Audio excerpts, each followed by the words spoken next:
League രാഷ്ട്രീയത്തിന്റെ ശക്തികേന്ദ്രം എന്നറിയപ്പെടുന്ന മലപ്പുറത്ത് ഈ തെരഞ്ഞെടുപ്പിൽ എന്തൊക്കെയാണ് സംഭവിക്കുക? മലപ്പുറം ജില്ലയിലെ ഉൾത്തെടുപ്പുകളെ അടുത്തറിയാം. പടകളത്തിലേക്ക് സ്വാഗതം. ഇന്ന് നമ്മോടൊപ്പം ഈ ചർച്ചയിൽ പങ്കുചേർന്ന് സംസാരിക്കുന്നത് CPIM ജില്ലാ കമ്മിറ്റി അംഗം ശ്രീ IT നജീബ്, MLA-യും തന്നെ മുസ്ലിം ലീഗിന്റെ ജില്ലാ സെക്രട്ടറിയുമായ ശ്രീ KN ഖാദർ, BJPക്ക് വേണ്ടി അഡ്വക്കേറ്റ് ശ്രീപ്രകാശ് എന്നിവരാണ്. മുന്നണികളുടെ പ്രതീക്ഷകൾ ഏതു വിധത്തിലാണ് എന്ന് നമുക്ക് പരിശോധിക്കാം. ആദ്യം തന്നെ ശ്രീ IT നജീബ്, എങ്ങനെയാണ് ഇടതുപക്ഷത്തെ സംബന്ധിച്ചിടത്തോളം മലപ്പുറം ജില്ലയിലുള്ള പ്രതീക്ഷകൾ? മലപ്പുറം ജില്ലയിൽ ഈ തെരഞ്ഞെടുപ്പിൽ ഇടതുപക്ഷത്തിന് അനുകൂലമായ നല്ല മാറ്റം ഉണ്ടാവും. ലീഗ് ഒരു പ്രധാന കക്ഷിയാണ് ഈ ജില്ലയിൽ എന്ന് ഒരു സൂചന നമ്മുടെ അവതാരിക പറഞ്ഞെങ്കിലും ലീഗിനെ സംബന്ധിച്ച് അതിൻ്റെ അടിത്തറ തകരുന്ന സാഹചര്യമാണ് നാം കാണുന്നത്. ഇത് സൂചിപ്പിക്കാനുള്ള കാരണം, ഈ ജില്ലയിലെ ജനങ്ങൾ ഒരു കാര്യം തീരുമാനിച്ചിട്ടുണ്ട്. മതവും രാഷ്ട്രീയവും കൂട്ടിക്കലർത്തി സമുദായ രാഷ്ട്രീയത്തിൻ്റെ ചെലവിൽ അധികാരത്തിലേറുന്ന ആളുകൾ അധികാരത്തിലെത്തിയതിന് ശേഷം തികഞ്ഞ അവഗണനയാണ് ഈ ജില്ലയുടെ വികസനവുമായി ബന്ധപ്പെട്ട് കാണിച്ചിട്ടുള്ളത്. അത് പറയുന്നത്, ഇപ്പോൾ നമ്മുടെ ഈ ജില്ല കേരളത്തിലെ 14 ജില്ലകളുമായി താരതമ്യപ്പെടുത്തുമ്പോൾ പുറകിൽ നിൽക്കുന്ന 3-4 ജില്ലകളിലാണ് മലപ്പുറം ജില്ല പെടുന്നത്. ഇതിൻ്റെ കാരണം പറയുമ്പോൾ, എണ്ണപ്പെട്ട ഒരു വ്യവസായശാല നമ്മുടെ ജില്ലയിലില്ല. നിലമ്പൂരിലെ വുഡ് ഇൻഡസ്ട്രീസ് പൂട്ടിയിട്ട് കാലങ്ങളായി. കുറ്റിപ്പുറത്തെ ഡിറ്റർജൻറ്റ് ഫാക്ടറി പൂട്ടിയിട്ട് കാലങ്ങളായി.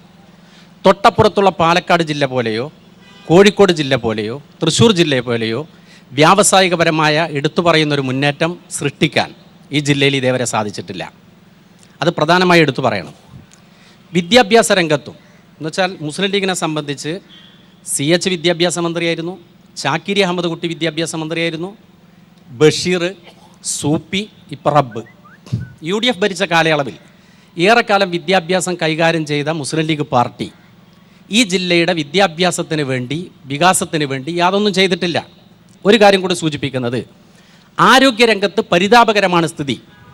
ആരോഗ്യരംഗത്ത് മെഡിക്കൽ കോളേജ് കൊണ്ടുവന്നു എന്നാണ് പറയുന്നത്. ഇടതുപക്ഷ ജനാധിപത്യ മുന്നണിയുടെ കാലഘട്ടത്തിൽ കൊണ്ടുവന്ന ജനറൽ ആശുപത്രിയുടെ സൗകര്യങ്ങളുടെ ഉള്ള സൗകര്യം പോലും ഇല്ലാണ്ടാക്കിയാണ് മെഡിക്കൽ കോളേജ്. ബോർഡ് മാറ്റിവെച്ചു എന്നല്ലാതെ ഒരു വികസനവുമില്ല. ഇടതുപക്ഷത്തിന്റെ ഈ ആരോപണങ്ങളുടെ മറുവശമായിരിക്കും ലീഗിന് അല്ലെങ്കിൽ UDF-ന് ജില്ലയിൽ അവകാശപ്പെടാനുള്ളത്. അതെങ്ങനെയാണ്? അല്ല, ഇത് ഞാൻ ഒരുപാട് കേട്ടതാണ്. ഇപ്പോൾ ഈ നജീബ് പറഞ്ഞ ഇതിനു മുമ്പ് ലോക്സഭാ തെരഞ്ഞെടുപ്പിന് ഞാൻ ഇവിടെ തന്നെ വന്ന് നിന്നിരുന്നു, നിയമസഭാ തെരഞ്ഞെടുപ്പിന് ഇവിടെ വന്ന് നിന്നിരുന്നു, പഞ്ചായത്ത് തെരഞ്ഞെടുപ്പിന് ഇവിടെ വന്ന് നിന്നിരുന്നു.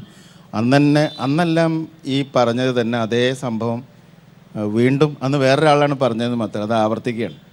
അന്ന് ഞാൻ അവരോട് പറഞ്ഞു, തെരഞ്ഞെടുപ്പ് കഴിഞ്ഞിട്ട് നമുക്ക് കാണാം, ഇത്രയധികം പ്രശ്നങ്ങൾ മുസ്ലിം ലീഗും UDF-ഉം മലപ്പുറം ജില്ലയിൽ വളരെ മോശമാണ്, ഒരു വികസന പ്രവർത്തനം നടത്തിയിട്ടില്ല, അതുകൊണ്ട് ജനങ്ങൾക്ക് തിരിച്ചറിവുണ്ടായിരിക്കുന്നു, ഈ തവണ ആകെ തട്ടും തകർക്കും എന്നൊക്കെ പറഞ്ഞപ്പോൾ ഞാൻ പറഞ്ഞിരുന്നു, തെരഞ്ഞെടുപ്പ് കഴിഞ്ഞതിൻ്റെ പിറ്റേ ദിവസം കൂടി വോട്ടെണ്ണി കഴിഞ്ഞിട്ട് ഇതുപോലൊരു ചർച്ച വെക്കണം അന്ന് ഞാൻ പറയാം.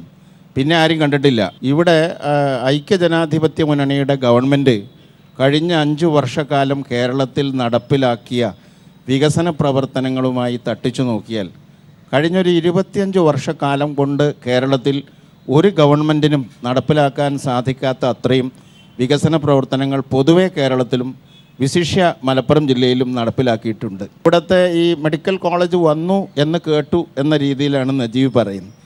മെഡിക്കൽ കോളേജുകൾ കേരളത്തിൽ പുതുതായിട്ടുണ്ടായത് 1957 ശേഷം നമ്പൂതിരിപ്പാടിൻ്റെ ആദ്യ ഗവൺമെൻറ് മുതൽ കഴിഞ്ഞ 5 വർഷം മുമ്പ് വരെ കേരളത്തിൽ എത്ര മെഡിക്കൽ കോളേജ് ഉണ്ടായോ അതിൻ്റെ ഇരട്ടി മെഡിക്കൽ കോളേജുകൾ ഇവിടെ ഉണ്ടായിട്ടുണ്ട്. അതുപോലെ ഒരുപാട് പദ്ധതികൾ, 7000 കോടി രൂപയുടെ വിഴിഞ്ഞം പദ്ധതി, 7000 കോടിയുടെ കൊച്ചി മെട്രോ റെയിൽ, 1892 കോടി രൂപയുടെ കണ്ണൂർ വിമാനത്താവളം, സ്മാർട്ട് സിറ്റി, ഇതുപോലെ ഒരുപാട് സംഗതികൾ. എത്രയോ സർവകലാശാലകൾ, മലയാളം സർവകലാശാല, ആരോഗ്യ സർവകലാശാല, ശാസ്ത്ര സാങ്കേതിക സർവകലാശാല, എൻജിനീയറിംഗ് കോളേജുകൾ, ഇങ്ങനെയുള്ള ഒരുപാട് സ്ഥാപനങ്ങൾ വിദ്യാഭ്യാസ രംഗത്തും ഹെൽത്ത് ആരോഗ്യ രംഗത്തും എല്ലാ രംഗങ്ങളിലും ഈ ജില്ലയിൽ പറഞ്ഞാൽ, ജില്ലയിലേക്ക് ചുരുക്കി പറഞ്ഞാൽ ജില്ലയിലെ എല്ലാ നിയോജക മണ്ഡലങ്ങളിലും മിക്കവാറും ഒരു 99% വിദ്യാഭ്യാസ സ്ഥാപനങ്ങൾക്ക്, ഗവൺമെൻറ് സ്കൂളുകൾക്ക് കെട്ടിടങ്ങളായിട്ടുണ്ട്. സ്മാർട്ട് സിറ്റി ആയിട്ടുണ്ട്. കേരളം ഇന്ത്യയിലെ ഡിജിറ്റൽ സ്റ്റേറ്റ് ആയിട്ട് മാറിയിട്ടുണ്ട്. യെസ്, അഡ്വക്കേറ്റ് ശ്രീപ്രകാശ്, ഒരു പൊതുവായ BJP തരംഗം എന്ന് BJP അവകാശപ്പെടുന്നതിനും അപ്പുറത്ത് നിന്ന് മലപ്പുറം ജില്ലയിൽ BJP കണ്ടെത്തുന്ന സ്പേസ് എന്താണ്? മലപ്പുറം ജില്ലയിൽ BJPക്ക് നല്ലൊരു മുന്നേറ്റമുണ്ട് എന്ന് മാത്രമല്ല, മലപ്പുറം ജില്ലയിലെ 16 മണ്ഡലങ്ങളിലും ഒരു ത്രികോണ മത്സരം നടത്താൻ വേണ്ടി ഈ തെരഞ്ഞെടുപ്പിൽ BJPക്ക് കഴിയുന്നുണ്ട്. ഒരു മുന്നണി സംവിധാനത്തിൽ BJP മത്സരിക്കുന്നു എന്നുകൊണ്ട് തന്നെ BJPക്ക് കഴിഞ്ഞ കാലത്തുണ്ടായിരുന്നേക്കാൾ കൂടുതൽ പിന്തുണ ഇപ്രാവശ്യം പല കോണുകളിൽ നിന്നും കിട്ടിയിട്ടുണ്ട്. പ്രത്യേകിച്ച് പിന്നോക്കക്കാർ, ദളിതർ, ആ വിഭാഗം ആളുകളുടെ പിന്തുണ BJPക്ക് കിട്ടുന്നുണ്ട്. അതുപോലെ തന്നെ മുസ്ലിം സമുദായത്തിൽ BJPക്ക് ഇന്നേ വരെ കടന്നു കയറാൻ പറ്റിയിട്ടില്ലാത്ത ഒരു മേഖലയായിരുന്നു ന്യൂനപക്ഷ സമുദായമായ മുസ്ലിം സമുദായം.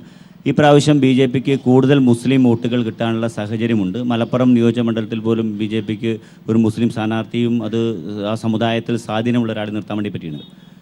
അതിലുപരി ഇവിടെ എൻ്റെ സുഹൃത്തുക്കൾ പറഞ്ഞ 1-2 കാര്യങ്ങൾ, ഇപ്പോൾ എൻ്റെ MLA ആയ എൻ്റെ സുഹൃത്ത് പറഞ്ഞത്, വിഴിഞ്ഞം പദ്ധതി നടപ്പാക്കി, അത് UDFൻ്റെ നേട്ടമാണ്. സ്മാർട്ട് സിറ്റി നടപ്പാക്കി, അത് UDFൻ്റെ നേട്ടമാണ്. മെട്രോ റെയിൽ വന്നു, അത് UDFൻ്റെ നേട്ടമാണ്. അതുപോലെ തന്നെ നമ്മുടെ കണ്ണൂർ വിമാനത്താവള UDFൻ്റെ നേട്ടമാണ്. ഇതിനൊക്കെ ഫണ്ട് അനുവദിച്ചത് മോഡി ഭരിക്കുന്ന കേന്ദ്ര സർക്കാരാണ്. അങ്ങനെ കേരളത്തിൽ നടക്കുന്ന വികസനങ്ങളൊക്കെ തന്നെ UDFൻ്റെ പേരിൽ നിരത്തുന്നത് ശരിയായ സംഗതിയല്ല. നരേന്ദ്രമോദി അധികാരത്തിൽ വന്നതിന് ശേഷം ഇന്ത്യയിലുണ്ടായ ഒരു കുതിപ്പ്, ഒരു വികസനത്തിൻ്റെ ഭാഗമായിട്ട് കേന്ദ്ര സർക്കാരിൻ്റെ സഹായത്തോടു കൂടി കുറച്ച് വികസനം കേരളത്തിൽ വന്നിട്ടുണ്ട്. അതിൻ്റെ മുഴുവൻ ക്രെഡിറ്റും BJPക്കാണ്. ശ്രീ IT നജീബ്, ഒരു പക്ഷേ മലപ്പുറം ജില്ലയെ സംബന്ധിച്ചിടത്തോളം മറുഭാഗം വലിയൊരു തർക്കം ഉന്നയിക്കുന്നത് ഇടതുപക്ഷത്തിൻ്റെ സ്ഥാനാർത്ഥികളെ സംബന്ധിച്ചാണ്. ആ കാര്യങ്ങളിൽ ഈ മറുപുറത്തിൻ്റെ ആരോപണങ്ങൾക്ക് അപ്പുറത്ത് നിന്ന് ഇടതുപക്ഷത്തിൻ്റെ ആത്മവിശ്വാസം എത്രത്തോളം? ഇടതുപക്ഷ ജനാധിപത്യ മുന്നണി ഈ തെരഞ്ഞെടുപ്പിൽ മലപ്പുറം ജില്ലയിൽ ജയസാധ്യതയുള്ള മികച്ച സ്ഥാനാർത്ഥികളെയാണ് കണ്ടെത്തിയിട്ടുള്ളത്. കാരണം ഈ ജില്ലയിലെ എല്ലാ മണ്ഡലങ്ങളിലും മികച്ച മത്സരം ഉയർന്നു വന്നിട്ടുണ്ട്. ആ മത്സരങ്ങളിൽ തീർച്ചയായും കഴിഞ്ഞ 2006-ൽ 5 സീറ്റാണ് ഇടതുപക്ഷ ജനാധിപത്യ മുന്നണി മലപ്പുറം ജില്ലയിൽ നേടിയത്. കുഞ്ഞാലിക്കുട്ടിയെ തോറ്റു, ബഷീർ തോറ്റു, മുനീർ തോറ്റു. പെരിന്തൽമണ്ണ പോലെ ഒരു മണ്ഡലത്തിൽ V ശശികുമാർ നന്നായി വിജയിച്ചു. അന്നത്തെ ഒരു സാഹചര്യം, തീർച്ചയായും അതിനേക്കാൾ അനുകൂലമായ സാഹചര്യം ഇന്ന് ഇടതുമുന്നണിക്ക് അനുകൂലമായി രൂപപ്പെട്ടിട്ടുണ്ട്.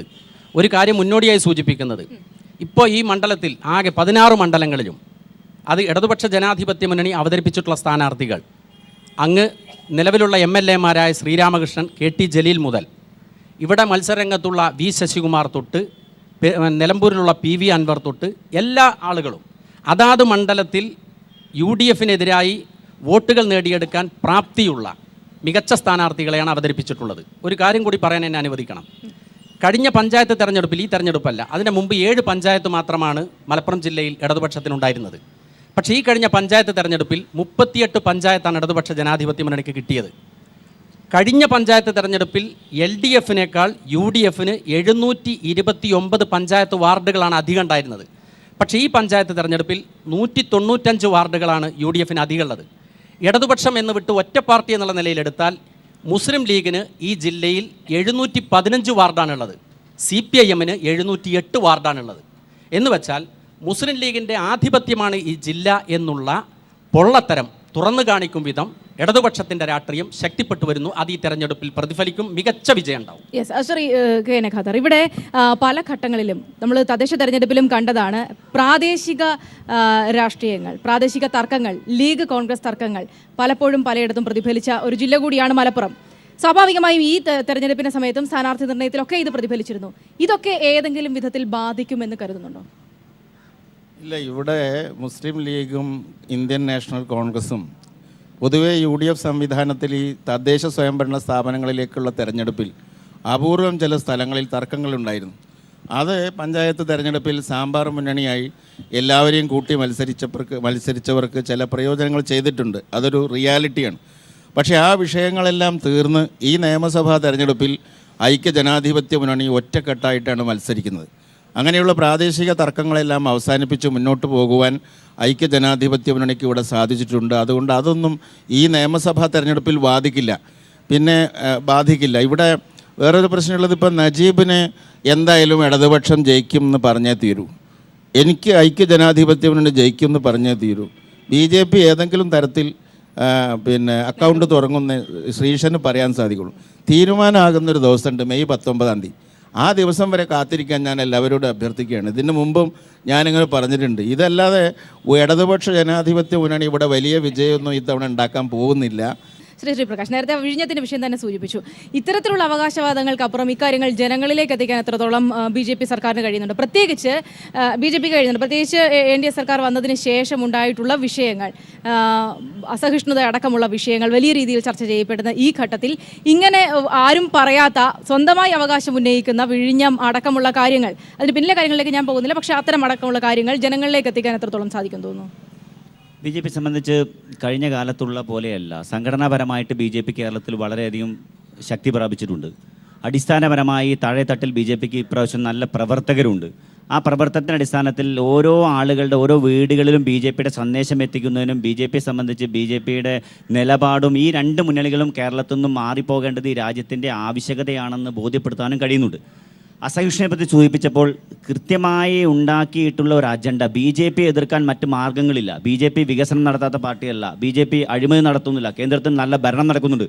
മോഡിയെ സംബന്ധിച്ച് കേരളത്തിലെ ഒരു ചെറിയ പ്രശ്നം വന്നപ്പോൾ ഓടിയെത്താൻ, കേരളത്തിലെ ഒരു വെടിക്കെട്ട് അപകടം നടന്നപ്പോൾ ഓടിയെത്തുകയും അതിന് നേതൃത്വം നൽകുകയും അതിനുവേണ്ടി കേന്ദ്രത്തിൻ്റെ ആരോഗ്യ വകുപ്പ് മന്ത്രിയെ ഇവിടെ നിയോഗിക്കുകയും ചെയ്ത കൊല്ലം വെടിക്കെട്ട് ദുരന്തം നമ്മൾ കണ്ടതാണ്. അതായത് ജനങ്ങളുടെ പാവപ്പെട്ടവന് വേണ്ടി, സാധാരണക്കാരന് വേണ്ടി ഓടി നടന്ന് ജോലി ചെയ്യുന്ന ഒരു കേന്ദ്ര സർക്കാരാണ് എന്ന് ജനങ്ങൾക്കറിയാം.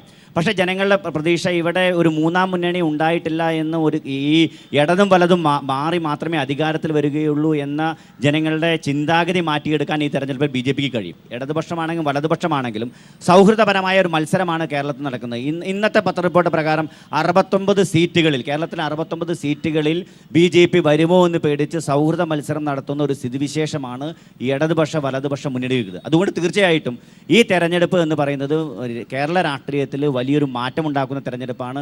ഒരു മൂന്നാം മുന്നണിയുടെ പ്രസക്തി ഈ രാജ്യത്തെ ജനങ്ങൾ മനസ്സിലാക്കുന്ന തെരഞ്ഞെടുപ്പ്. അതിന്റെ മറുപടി ഏതായാലും വരും സമയങ്ങളിൽ പറയുമെന്ന് കരുതുന്നു. ഏതായാലും മലപ്പുറം ജില്ലയ്ക്ക് ഇനി എന്താണ് പറയാനുള്ളത് എന്ന് കേൾക്കാം. അവരുടെ ആവശ്യങ്ങളിലേക്കും കാര്യങ്ങളിലേക്കും ഒക്കെ പോകാം. എനിക്ക് KN ഖാദർ സാറിനോടാണ് ചോദിക്കാനുള്ളത്. 5 വർഷക്കാലം ഈ കേരളത്തിൽ UDF ഗവൺമെൻറ് ഭരിച്ചു. 14 ജില്ലയുള്ള ഈ കേരളത്തിൽ മലപ്പുറം ജില്ലയിൽ 5 മന്ത്രിമാരുണ്ട്. ഈ 5 മന്ത്രിമാരുള്ള ഈ മലപ്പുറം ജില്ലയിൽ നമ്മളെ താലൂക്ക് ആശുപത്രിയുടെ ഗതി ഇന്നും പോയി നമ്മൾ കണ്ടതാണ്. കോൺക്രീറ്റ് ഭിത്തികളെല്ലാം അടഞ്ഞു വീഴുന്ന ഒരു സാഹചര്യം. ഇനിയാന്നൊരു കുട്ടി കഷ്ടിച്ചാണ് രക്ഷപ്പെട്ടത്, പ്രസവിച്ച് 3 ദിവസം കഴിഞ്ഞ ഒരു കുഞ്ഞ്. അപ്പോൾ അങ്ങനത്തെ ഒരു സാഹചര്യം നിലനിൽക്കുമ്പോൾ 5 മന്ത്രിമാരുണ്ടായിട്ട് ഒന്നും ചെയ്യാൻ പറ്റാത്ത ഒരു സാഹചര്യം. മാത്രമല്ല സാധാരണക്കാരന് റേഷൻ കടയിൽ ചെന്നാൽ ഒരു സാധനം കിട്ടാത്തൊരു സാഹചര്യം. വിഴിഞ്ഞം പദ്ധതി കൊണ്ട് സ്വന്തം വീട്ടിലെ ചട്ടിയും പാത്രം ഒന്നും തിളക്കൂല, അതിൽ സാധനം എന്തെങ്കിലും ഇട്ടാലേ തിളക്കുള്ളൂ. അത് കിട്ടാത്ത ഒരു സാഹചര്യം ഇന്ന് കേരളത്തിൽ ഒടുനീളുണ്ട്. റേഷൻ കടയിൽ ചെന്ന് ചോദിച്ചാൽ അവർ പറയും നിങ്ങൾ നേരിട്ട് വിളിച്ചോ സപ്ലൈകോ. അവിടെ വിളിക്കുമ്പോൾ പറയും ഇങ്ങോട്ട് സാധനം എത്തിയിട്ടില്ല, അത് ഗവൺമെൻറ് കൊടുക്കാത്തതുകൊണ്ടെന്നുള്ള പൂർണ്ണമായ ബോധ്യം സാധാരണക്കാരായ മനുഷ്യർക്കുണ്ട്. അപ്പോൾ ഇതിന് ഒരു പരിഹാരം കാണാതെ എങ്ങനെയാണ് നിങ്ങൾക്ക് ജനങ്ങൾ വോട്ട് ചെയ്യുക? 5 മന്ത്രിമാരല്ല, കേരളത്തിൽ 21 മന്ത്രിമാരുണ്ട്. ഓരോ 5 മന്ത്രിമാരെ ഒരു ജില്ലക്കായിട്ട് എവിടെയും നീക്കി വെക്കാറില്ല ഒരു ഗവൺമെൻറ്. 21 മന്ത്രിമാരുണ്ട്. പിന്നെ ഇതൊക്കെ ഈ പറയുന്നതൊക്കെ ഒന്ന് നാട്ടുകാരോട് പറയുന്നു, എന്നിട്ട് വോട്ട് ചെയ്യട്ടെ ആളുകൾ. അപ്പോൾ റിസൾട്ട് അറിയുമ്പോൾ സംഗതി മനസ്സിലാവും. ഇവിടെയുള്ള ആളുകളല്ല ഈ ചോദ്യം ചോദിക്കുന്നവരോ നമ്മൾ ഈ പറയുന്ന 3-4 ആളോ അല്ല കേരളം മലപ്പുറം ജില്ല എന്ന് പറഞ്ഞാൽ. യഥാർത്ഥമായിട്ടുള്ള ചിത്രം സൗമ്യ വേറെ കാണേണ്ടി വരും. ഈ കേൾക്കുന്നതൊക്കെ ഒരു താൽക്കാലികമായിട്ടുള്ള ചില സംഗതികളാണ്. പിന്നെ ഇതിവിടെ കഴിഞ്ഞ നിയമസഭാ തെരഞ്ഞെടുപ്പിൽ അതിൻ്റെ മുമ്പ് ഇടതുമുന്നണി ഗവൺമെൻറ് ഇറങ്ങി പോകുമ്പോൾ 2 രൂപയ്ക്ക് 1 കിലോ അരി പറഞ്ഞു. അത് പിന്നെ ഞങ്ങൾ 1 രൂപ കൊടുത്തു. ഈ പ്രാവശ്യം അരി സൗജന്യമാണ്. 2 രൂപയില്ല 1 രൂപയില്ല സൗജന്യമായിട്ടുള്ള അരി കൊടുക്കാൻ വേണ്ടി തീരുമാനിച്ചൊരു ഗവൺമെൻറ്റാണ്. 16,500 കോടി രൂപയുടെ അലോപ്പതി മരുന്നുകൾ ഈ ഗവൺമെൻറ് രോഗികൾക്ക് വെറുതെ കൊടുത്തിട്ടുണ്ട്. 13,700 കോടി രൂപയുടെ ഭക്ഷ്യവസ്തുക്കൾ ഈ ഗവൺമെൻറ് വെറുതെ കൊടുത്തിട്ടുണ്ട്. 740 കോടി രൂപയുടെ ശസ്ത്രക്രിയ രോഗികൾക്ക് കാരുണ്യ ബെനവളൻ്റ് പദ്ധതിയിൽ നടപ്പിലാക്കിയിട്ടുണ്ട്. 640 കോടി രൂപ മുഖ്യമന്ത്രിയുടെ ജനസമ്പർക്ക പരിപാടിയിൽ കൊടുത്തിട്ടുണ്ട്. അപകടത്തിൽ മരിച്ച ആളുകളുടെ എല്ലാ കുടുംബങ്ങൾക്കും നഷ്ടപരിഹാരം കൊടുത്തിട്ടുണ്ട്. രോഗികളായിട്ടുള്ള ആർക്കും ഇവിടെ ഇടതുപക്ഷം ഭരിച്ചിരുന്ന കാലത്ത് 100 രൂപ ചികിത്സക്ക് കിട്ടിയ ആരെങ്കിലും ഉണ്ടെങ്കിൽ നിങ്ങൾ കൊണ്ടുവരി ഈ തെരഞ്ഞെടുപ്പിൽ. ലക്ഷക്കണക്കിന് റുപ്യ രോഗികൾക്ക് സൗജന്യമായിട്ട് കൊടുത്തൊരു ഗവൺമെൻറ്റാണ്. അംഗൻവാടി അസ്വസ്ഥയാകരുത് പ്ലീസ് സൗമ്യ. ഒരു പറയട്ടെ, കുഴപ്പമില്ല, എനിക്കറിയാം അവരെന്താ ചോദിക്കുക. ഇവിടെ ഈ ഗവൺമെൻറ് വന്നതിന് ശേഷം ചെയ്തതുപോലെയുള്ള ഇപ്പോൾ അംഗൻവാടി ജീവനക്കാർക്ക് വർക്കർമാർക്ക് 10,000 രൂപയാണ് ഹോണറേറിയം പ്രഖ്യാപിച്ചിട്ടുള്ളത്. അതുപോലെ ഈ നാട്ടിലുള്ള പ്രായം ചെന്ന സകല ആളുകൾക്കും പെൻഷൻ പ്രഖ്യാപിച്ചൊരു ഗവൺമെന്റ്. അതെ, കുഴപ്പമില്ല. അതെ, 10,000 കണക്കിന് അംഗൻവാടി ഉണ്ട്. അംഗൻവാടി ജീവനക്കാർക്ക് 10,000 രൂപ വെച്ച് കൊടുത്തിട്ടുണ്ട്. എല്ലാവർക്കും അത് കൊടുക്കും, യാതൊരു സംശയമില്ല. അല്ല, ബഹുമാനപ്പെട്ട കേരളക്കാരനോട് എനിക്കൊരു ചോദ്യമുള്ളത്, കഴിഞ്ഞ നിയമസഭാ തെരഞ്ഞെടുപ്പിൽ 16 അസംബ്ലി മണ്ഡലമാണ് ഈ ജില്ലക്കകത്തുണ്ടായിരുന്നത്. ഇടതുപക്ഷത്തിൻ്റെ 2 മണ്ഡലങ്ങളെ മാത്രമേ കിട്ടിയുള്ളൂ. 4 UDFിൻ്റെ കയ്യിലാണ്. ഇതിൽ ബഹുമാനപ്പെട്ട ഇപ്പം നിലവിലുള്ള MLA ആയിട്ടുള്ള ബഹുമാനീയനായ കേരളക്കാരനോട് മറുപടി പറയേണ്ടത്, നമുക്കറിയാം ഈ മലപ്പുറം ജില്ല ഒഴികെയുള്ള ബാക്കിയുള്ള 13 ജില്ലകളും ഒട്ടേറെ ആളുകൾക്ക് ഒരു 10 ആൾക്ക് തൊഴിൽ സംരംഭം വരുന്നതിന് വേണ്ടിയിട്ടുള്ള തൊഴിലവസരങ്ങൾ ഒരുക്കി കൊടുക്കുന്നത് നമ്മുടെ ജില്ലക്കകത്തുള്ള കോഴിക്കോട്, കണ്ണൂർ, കാസർഗോഡ് അടക്കം അങ്ങോട്ട് പോയാലും തെക്ക് ഇങ്ങോട്ട് പോയാലും കാണാം. ഈ ജില്ലക്കകത്ത് ഏത് മണ്ഡലങ്ങളിലാണ് 5 വർഷത്തിനുള്ളിൽ ഒരു വികസനം ചെയ്തത്? രണ്ടാമത് വേറൊരു ചോദ്യം, കേരളക്കാരനോട് സൂചിപ്പിച്ചു കഴിഞ്ഞു, ഈ ജില്ലക്കകത്ത് ഇടതുപക്ഷ അതുപോലെ തന്നെ BJPന്റെ പ്രതിനിധിയും ഈ ജില്ലക്കകത്ത് ഏറ്റവും കൂടുതൽ സ്വതന്ത്രന്മാരാണ് മത്സരിക്കുന്നത്. ഒരു കാര്യം ഉറപ്പാണ്, മലപ്പുറം ജില്ലയിലെ ലീഗ് നേതൃത്വത്തിന് ഈ പ്രാവശ്യം മലപ്പുറം ജില്ലയിലെ ഇടതുപക്ഷം നിർത്തിയിട്ടുള്ള സ്ഥാനാർത്ഥികൾ സ്വതന്ത്രന്മാരായതിൻ്റെ ഗുണം എന്താണെന്നുള്ളത് കേരളക്കാർ നേരത്തെ സൂചിപ്പിച്ചതുപോലെ മെയ് 19 തിരിച്ചറിയും എന്നുള്ളതാണ് ഞങ്ങൾക്ക് സൂചിപ്പിച്ചത്. ശ്രീ കേരളക്കാർ, വ്യവസായ മേഖലയിൽ പ്രത്യേകിച്ച് നമുക്കൊരു മന്ത്രി കൂടിയുണ്ട് ജില്ലയിൽ. ആ ഒരു സാഹചര്യത്തിൽ വ്യവസായ മേഖല കേരളത്തിൽ ഇത്രയേറെ മലപ്പുറത്തെ സംബന്ധിച്ചിടത്തോളം ഇത്രയേറെ ശക്തിപ്പെട്ടൊരു കാലഘട്ടം വേറെയില്ല. എല്ലാ ജില്ലകളിലും എല്ലാ സംഭവം ഉണ്ടാവില്ല. ഇപ്പോൾ IT സെക്ടർ ആണെങ്കിൽ അത് എറണാകുളത്ത് തുടങ്ങാൻ പറ്റിയ അത്ര സൗകര്യം ഇവിടെ ഉണ്ടാവില്ല. പക്ഷേ ഡിജിറ്റൽ സാക്ഷരത പോലും മലപ്പുറം ജില്ലയാണ് ലോകത്തിൽ തന്നെ 1ാം സ്ഥാനത്ത് നിൽക്കുന്ന തരത്തിലുള്ള ഡിജിറ്റൽ സാക്ഷരത ഇവിടെ ഉണ്ടായിട്ടുണ്ട്. തൊഴിൽ സാധ്യതകൾ ഇപ്പോൾ ഒരുപാട് വ്യവസായശാലകൾ പൂട്ടിക്കിടക്കുന്നുണ്ട്. നേരത്തെ IT നജീബ് പറഞ്ഞു. ആ വ്യവസായശാലകളൊക്കെ കിടക്കാൻ തുടങ്ങിയിട്ട് ഒരുപാട് കാലങ്ങളായി. അതേസമയം ഇപ്പോഴത്തെ വ്യാവസായിക രംഗത്തുണ്ടായിട്ടുള്ള മാറ്റം എന്ന് പറഞ്ഞാൽ ഇൻഫർമേഷൻ ടെക്നോളജി അപ്ലൈ ചെയ്തിട്ടുള്ള ധാരാളം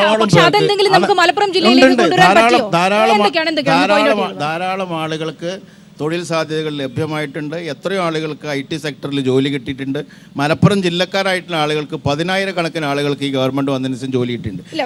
ഇവിടെ ചോദിച്ച ചോദ്യത്തിൻ്റെ ഒരു കൺസെപ്റ്റ് എന്താ വെച്ചാൽ, പഴയ ഒരു വ്യവസായത്തിൻ്റെ ഒരു കൺസെപ്റ്റ്, ഒരു വലിയ പുകക്കോഴിലും കുറേ യന്ത്രങ്ങളും അതിൻ്റെ മുറ്റത്തൊരു 100 ആളുള്ള ഓട്ട് കമ്പനി മാതിരിയുള്ള വ്യവസായങ്ങളുടെ കാലഘട്ടം മാറി. പുതിയ ഇൻഫർമേഷൻ ടെക്നോളജിയുടെ കാലഘട്ടം, ബയോടെക്നോളജി. മലപ്പുറം ജില്ലയിൽ തന്നെയുള്ള ധാരാളം ആളുകൾക്ക് ഈ സെക്ടറിൽ പണി കിട്ടിയിട്ടുണ്ട്, ഈ സെക്ടറിൽ ജോലി കിട്ടിയിട്ടുണ്ട്. അല്ല, ഞാൻ പറയുന്ന ഈ കാര്യങ്ങൾ നിങ്ങൾക്ക് അല്ല സുഹൃത്തെ, ഞാൻ പറയട്ടെ ഈ വക കാര്യങ്ങളെല്ലാം നിങ്ങൾ ജനങ്ങളോട് പറ. ഈ വക കാര്യങ്ങളെല്ലാം നിങ്ങൾ ജനങ്ങളോട് കണക്കുകൾ കൂടി വ്യക്തമാക്കട്ടെ. ഒരു തെരഞ്ഞെടുപ്പിനെ നേരിടുന്ന സാഹചര്യത്തിൽ ഇത് ഈ പറയുന്ന നമ്മുടെ ബഹുമാന MLA പറയുന്ന കണക്ക് 100% തെറ്റാണ്. IT മേഖലയിൽ കേരളം IT മേഖലയിൽ 11% വരുന്ന IT മേഖലയിൽ 11% കേരളക്കാരാ പണിയെടുക്കും. 100 ആള് പണിയെടുക്കുന്നെങ്കിൽ കണക്കുകൾ ആളുകളെ തെറ്റിദ്ധരിപ്പിക്കരുത്. ആളുകൾ കുറെ ആളുകൾ സംരക്ഷണം കേന്ദ്ര ഗവൺമെന്റിന്റെ ഞാൻ അതല്ല പറയണേ, കാര്യം പറയുമ്പോൾ അത് കേൾക്കാനുള്ള സവിശേഷത വേണ്ടേ. 100 പേരുണ്ടെങ്കിൽ 11 പേര് കേരളക്കാരാണ് പണിയെടുക്കുന്നത്. 11% IT മേഖലയിൽ ജോലി ചെയ്യുന്ന ആളുകൾ കേരളത്തിൽ നിന്നാണ്. കേരളത്തിലുള്ള IT വളർച്ച എന്ന് പറയുന്നത് 1%. 1% IT വ്യവസായം കേരളത്തിൽ. ഇന്ത്യയിലെ മൊത്തം IT വ്യവസായം പരിശോധിച്ചാൽ ആന്ധ്രാപ്രദേശ്, കർണാടക, തമിഴ്നാട്, മഹാരാഷ്ട്രയിൽ നിന്നാണ് 82% IT മേഖലയിൽ വ്യവസായമുള്ളത്. IT ഇവിടേക്ക് ഒരു വകുപ്പിന് മന്ത്രിയുണ്ട്. IT മേഖല പുഷ്ടിപ്പെട്ടു എന്നാണ് MLA പറയുന്നത്. IT മേഖലയിൽ ഇവിടുത്തെ ആളുകളൊക്കെ ജോലി തേടി ബാംഗ്ലൂരിലേക്കും ചെന്നൈയിലേക്കും മഹാരാഷ്ട്രയിലേക്കും ഒക്കെ പോകേണ്ട, ദുബായിലേക്കും ഒക്കെ പോകേണ്ട ഗതികേടല്ല മലയാളിക്ക് തൊഴിൽ സാധ്യത ഉണ്ടാക്കാൻ വേണ്ടിയുള്ള IT മേഖലയിലെ ഒരു പരിപാടിയും ഈ 5 കൊല്ലമായിട്ട് UDFന്റെ ഭാഗത്ത് ഉണ്ടായിട്ടില്ല. മലപ്പുറം ജില്ലയിൽ സാധ്യതയില്ലായിരുന്നു ഒരു വ്യാവസായിക വളർച്ചയ്ക്ക്, വലിയ ഒരു ഉന്നമനത്തിന് അല്ലെങ്കിൽ ഉയർച്ചയ്ക്ക്. അതിന് മലപ്പുറം ജില്ലയ്ക്ക് ഒരു സാധ്യതയില്ല. നോക്കേണ്ടത്, ഞാൻ നേരത്തെ വിദ്യാഭ്യാസ കാര്യം പറഞ്ഞതുപോലെ തന്നെ എന്നും UDF ഭരിക്കുമ്പോൾ വ്യവസായ വകുപ്പ് ലീഗാണ് കൈകാര്യം ചെയ്യൽ. അഹമ്മദ് കൈകാര്യം ചെയ്തിട്ടുണ്ട്, കുഞ്ഞാലിക്കുട്ടി സാഹിബ് 2 തവണ കൈകാര്യം ചെയ്തിട്ടുണ്ട്. പക്ഷേ വെല്ലുവിളിച്ചുകൊണ്ട് ചോദിക്കുകയാണ്, ഏതെങ്കിലും രീതിയിൽ എടുത്തു കാണിക്കാവുന്ന ഒരു വ്യവസായശാലയെങ്കിലും ഈ ജില്ലയിൽ ഉണ്ടാക്കാൻ സാധിച്ചിട്ടില്ല. ഇല്ലാത്ത കണക്കുകളുടെ മായാപ്രപഞ്ചം സൃഷ്ടിച്ചുകൊണ്ട് കാര്യമായിട്ടില്ല. വ്യാവസായികപരമായി ഏറ്റവും പിന്നോക്കാവസ്ഥയിലാണ് ജില്ല. ഒരു മിനിറ്റ് തന്നെ ഒരു കാര്യം പറയാൻ സമ്മതിക്കുക. ഈ പഞ്ചായത്ത് തെരഞ്ഞെടുപ്പിനോടനുബന്ധിച്ച് മലപ്പുറം ജില്ലാ പഞ്ചായത്തിൻ്റെ ഒരു പ്രമേയം ഉണ്ടായിരുന്നു. ആ പ്രമേയത്തിൽ അവർ പറഞ്ഞത് മലപ്പുറം ജില്ല വിഭജിക്കണം. അതിന് കാരണമായി പറഞ്ഞത് കാസർഗോഡ്, വയനാട്, ഇടുക്കി, പത്തനംതിട്ട ഈ 4 ജില്ലകളിലെ വ്യാവസായിക, ആരോഗ്യ, വിദ്യാഭ്യാസ വികസനവുമായി താരതമ്യപ്പെടുത്തി നോക്കിയാൽ മലപ്പുറം ജില്ല പുറകിലാണ്. ആ അടിസ്ഥാനത്തിൽ ജനസംഖ്യ കൂടിയ ഈ ജില്ല വിഭജിച്ചെങ്കിലേ വികസനം ഉണ്ടാവുള്ളൂ എന്ന് ലജ്ജയില്ലാതെ പ്രമേയം പാസ്സാക്കിയതാണ് മലപ്പുറം ജില്ലാ പഞ്ചായത്ത്. UDF-ൻ്റെ LDF-ൻ്റെയും പ്രതിനിധികളോടാണ്. UDF-ൻ്റെ പ്രതിനിധികൾ 5 വർഷം ഇവിടെ വികസനത്തിൻ്റെ വലിയ ഇതുണ്ടാക്കിയെന്നാണ് പറയുന്നത്. അതിൽ അവരെടുത്ത് പറയുന്നത് smart city, metro railway, Kannur വിമാനത്താവളം, പിന്നെ മദ്യനയമൊക്കെയാണ് പറയുന്നത്. ഈ കണ്ണൂർ വിമാനത്താവളത്തിൽ ആരെങ്കിലും ഫ്ലൈറ്റിൽ ഇറങ്ങിയതായിട്ട് വിവരം നിങ്ങൾക്ക് ആർക്കെല്ലാം അറിയാമെങ്കിൽ ഒന്ന് പറഞ്ഞു തരണം. മെട്രോ റെയിലിൽ ആരെങ്കിലും കയറി യാത്ര ചെയ്തിട്ടുണ്ടെങ്കിൽ അതൊന്ന് പറയണം. അതുപോലെ തന്നെ ഏതെങ്കിലും ഒരു ബിൽഡിംഗ് സെറ്റ് ഇട്ടിട്ട് ഉദ്ഘാടനം ചെയ്യുന്ന ഏർപ്പാടാണ് നിങ്ങൾ നടത്തിയിട്ടുള്ളത്. അതോടൊപ്പം തന്നെ കേരളത്തിലെ പൊതുവിതരണ സമ്പ്രദായം വിലക്കയറ്റം കഴിഞ്ഞ LDF സർക്കാരിൻ്റെ കാലത്തുണ്ടായിരുന്നതിൻ്റെ 4 ഇരട്ടി വില വർദ്ധിപ്പിച്ചു. പൊതുമേഖലയിൽ നിങ്ങൾ ഇടപെടുന്നില്ല മാത്രമല്ല വമ്പിച്ച രീതിയിൽ വിലക്കയറ്റമുണ്ടായി. പക്ഷേ ഇടതുപക്ഷ ജനാധിപത്യത്തിനോട് എനിക്ക് ചോദിക്കാനുള്ളത്, നിങ്ങൾ അധികാരത്തിൽ വന്നാൽ പൊതുമേഖലയിലെ പൊതുവിതരണ സമ്പ്രദായം ശക്തിപ്പെടുത്താൻ എന്തൊക്കെ നടപടികൾ സ്വീകരിക്കും? പിന്നെ അതുപോലെ തന്നെ കാർഷിക വ്യവസായ മേഖലകളിൽ എന്തെല്ലാം നയങ്ങളാണ് ഇടതുപക്ഷ ജനാധിപത്യം സ്വീകരിക്കാൻ ഉദ്ദേശിക്കുന്നത്? ഇത് 2 കൂട്ടരും പറഞ്ഞാൽ കൊള്ളാം. BJP പിന്നെ ഇവിടെ ഒരു ഭരണത്തിൽ വരാൻ സാധ്യതയില്ലാത്തതിൻ്റെ പുറത്ത് അവരോട് ഈ ചോദ്യം നമ്മൾ ചോദിക്കുന്നില്ല. പ്രധാനപ്പെട്ട ഒരു ചടങ്ങിൽ ഡിസ്കസ് ചെയ്യേണ്ട രീതിയിലുള്ള കാര്യങ്ങളാണ് നിങ്ങൾ ചോദിക്കേണ്ടത്. അപ്പോൾ ഞാൻ പറയണത് എന്താ വെച്ചാൽ അതിലാരെ കയറിപ്പോയി എന്നൊക്കെ ചോദിച്ചാൽ എന്താ മറുപടി? അപ്പോൾ അത് പറഞ്ഞിട്ടുണ്ടല്ലോ, അടുത്ത സെപ്റ്റംബറിലെ കണ്ണൂരിലെ വിമാനത്താവളം പ്രവർത്തനക്ഷമമാവുകയുള്ളൂ എന്ന് നേരത്തെ പ്രഖ്യാപിച്ചിട്ടുള്ളതാണ്. അല്ല, ഉദ്ഘാടനം ചെയ്യേണ്ട സമയം അല്ലാന്ന്. അത് കുഴപ്പമില്ല, അത് വരുമ്പോ വന്നോട്ടെ, അതിന് കുഴപ്പമില്ല. അതൊക്കെ ഇവര് സെപ്റ്റംബർ മാസത്തിലെ അത് പ്രവർത്തനക്ഷമമാവുള്ളൂ എന്ന് ഞങ്ങൾ പ്രഖ്യാപിച്ചിട്ടുണ്ട്. അത് വരുമ്പോൾ വന്നോട്ടെ. അതിൻ്റെ ഇടയ്ക്ക് ഇപ്പോൾ വിമാനത്താവളത്തിന് തിരക്കൂട്ടുണ്ടാകും. നിങ്ങൾ അതിനെക്കുറിച്ച് പറയേണ്ട കാര്യമില്ല. പിന്നെ അത് മാത്രമല്ല, കേന്ദ്ര ഗവൺമെൻറ്റിൻ്റെ അല്ല, അത് സെപ്റ്റംബറിലേ ആവുള്ളൂ. അതിപ്പോൾ ഈ തെരഞ്ഞെടുപ്പ് കാലത്ത് ആവില്ല. അതെല്ലാവർക്കും അറിയണ കാര്യമാണ്. അതുപോലെ ഇപ്പോൾ ഈ വിമാനത്താവളത്തിൻ്റെ കാര്യം പറഞ്ഞപ്പോൾ അക്ഷമരാകല്ലേ നിങ്ങൾ. ഈ വിമാനത്താവളത്തിൻ്റെ കാര്യത്തിൽ പറഞ്ഞപ്പോൾ പിന്നെ എൻ്റെ സ്നേഹിതൻ ശ്രീഷൻ പറഞ്ഞു കേന്ദ്ര ഗവൺമെൻറ്റിൻ്റെ എത്ര കോടി രൂപ വിമാനത്താവളത്തുമുണ്ട്. അപ്പോൾ അത് പൂർത്തിയാക്കാത്തതിനുള്ള ഉത്തരവാദിത്തം പകുതി മൂപ്പരനെ ഏറ്റിട്ടുള്ളതുകൊണ്ട് അതിൻ്റെ ബാക്കിയോ പണ്ട് കൂടുതൽ പണം കേന്ദ്ര ഗവൺമെൻറ് തന്നിട്ടുണ്ടെങ്കിൽ കേന്ദ്ര ഗവൺമെൻറ്റിന് ഉത്തരവാദിത്തം ഉണ്ടല്ലോ. പിന്നെ വേറൊരു പ്രശ്നം എന്താ വെച്ചാൽ ഇവിടെ UDF ഗവൺമെൻറ്റാണ്, കോൺഗ്രസ്സാണ് മുഖ്യമന്ത്രി സ്ഥാനം വഹിക്കാറുള്ളത്. ഞങ്ങൾ ഈ IT നജീബിൻ്റെ CPM-ഉം ഞങ്ങളും മുസ്ലിം ലീഗ് കേരളത്തിലും കോൺഗ്രസിൻ്റെ സഖ്യകക്ഷിയാണ്, മാർക്സിസ്റ്റ് പാർട്ടി ബംഗാളിലും സഖ്യകക്ഷിയാണ്. അപ്പോൾ ബിമൻ ബോസ് പറഞ്ഞിട്ടുണ്ട്, ബിമൻ ബോസ് അവിടുത്തെ പാർട്ടി സെക്രട്ടറി പറഞ്ഞിട്ടുണ്ട്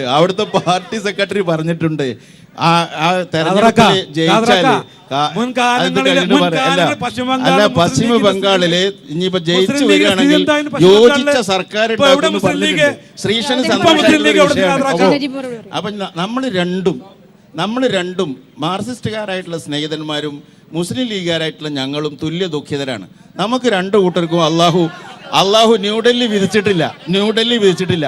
അതുകൊണ്ട് ഞങ്ങൾക്ക് കോൺഗ്രസിൻ്റെ ഒപ്പം നിന്നെങ്കിലേ എന്തെങ്കിലും കിട്ടുള്ളൂ. അതുകൊണ്ട് ഞങ്ങൾ കോൺഗ്രസിൻ്റെ കൂടെയാണ്. മാർക്സിസ്റ്റ് പാർട്ടി ബംഗാളിലാണ്, ഞങ്ങൾ കേരളത്തിലാണെന്ന് മാത്രം. നമ്മൾ 2 മാർക്സിസ്റ്റ് കോൺഗ്രസിൻ്റെ സഖ്യകക്ഷികളാണ്. അപ്പോൾ ആ തരത്തിൽ നമുക്കിതിനെ അവതരിപ്പിക്കാൻ പറ്റുള്ളൂ.